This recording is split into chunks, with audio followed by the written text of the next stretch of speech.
প্রকৃতির আলপনায় সাজানো নবীন প্রহর, সুন্দর সময়, সুন্দর প্রহর, অপরূপ মমতায় সাজানো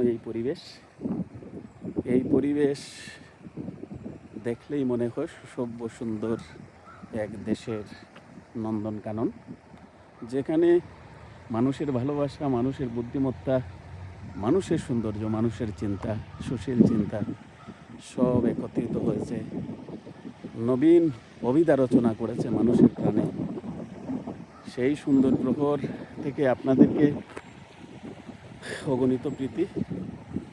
দেশব্যাপী যখন নৈরাশ্য দর্শকদের উল্লাস চলছে, তখন আপনাদেরকে এই প্রীতি জানাতে হচ্ছে।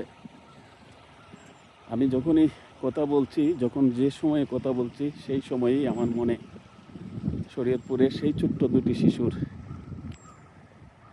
যার মাকে নরঘাতক অসভ্য জানোয়ারেরা, যাদেরকে কোন উপমা দিয়ে বর্ণনা করা হবে সেই ভাষাও আমার কাছে আজ নেই।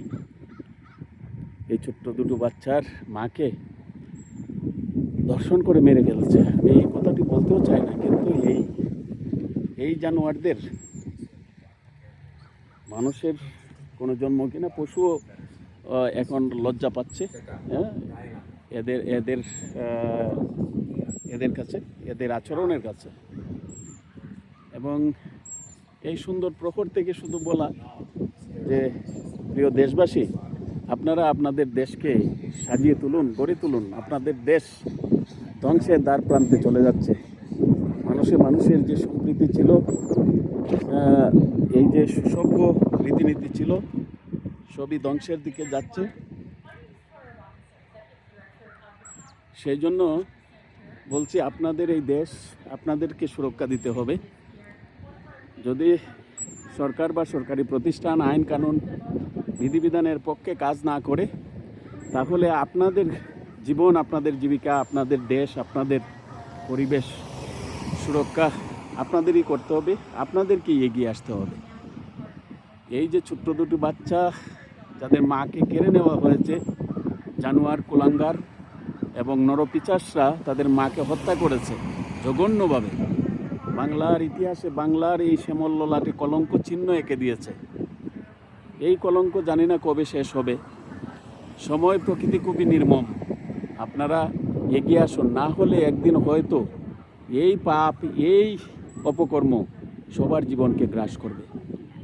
প্রিয় বন্ধুগণ, সবাইকে এই কথাই বলা যে, আপনারা আসুন, সব মানুষগুলোকে নিয়ে এই দেশকে ভাবতে শিখুন।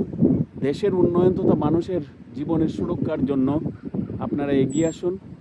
আপনাদের কর্মপ্রচেষ্টা, আপনাদের চিন্তা, আপনাদের উদ্যোগ এই দেশকে আবারও তার ঋতগৌরব হারানো দিনে ফিরিয়ে দিতে পারে।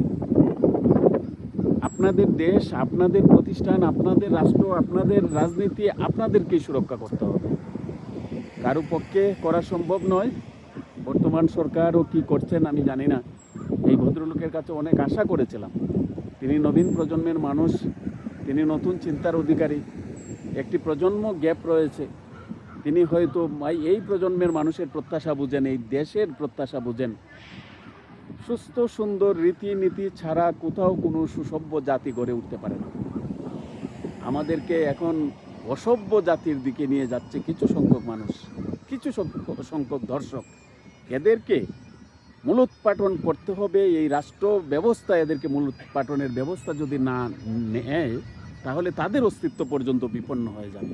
এইটি হচ্ছে বলা। রাষ্ট্রীয় প্রতিষ্ঠানের কর্ণধার, প্রধানমন্ত্রী থেকে শুরু করে একদম উপজেলা লেভেল পর্যন্ত যারা আছেন, তারা তো এই উদ্যোগ নেবেন। পাশাপাশি দেশের প্রতিটি মানুষ, প্রতিটি নাগরিক, আপনার সুরক্ষা, আপনার জীবন আপনাদেরকে বুঝে নিতে হবে।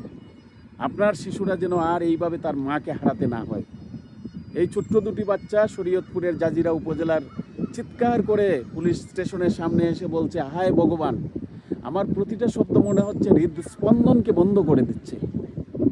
এত করুণভাবে আকুতি মিনতি, এই করুণ সুর, এই দেশ, জাতি, এই সভ্যতা, এই রাষ্ট্র কাঠামো কি জবাব দিবে? এই এই এই এই করুণ আর্তনাদের কাছে কি কোনো জবাব আছে? কোনো জবাব নেই। তাহলে এই রাষ্ট্র প্রতিষ্ঠান, প্রথা প্রতিষ্ঠান, পুলিশ প্রশাসন, হ্যাঁ, জেলা প্রশাসক, এসবের মানে কি? আপনারা একটু ভাববেন, আপনারা একটু চিন্তা করবেন। সবাইকে আবারও বলছি, এই বাচ্চা দুটিকে দেখে রাখবেন।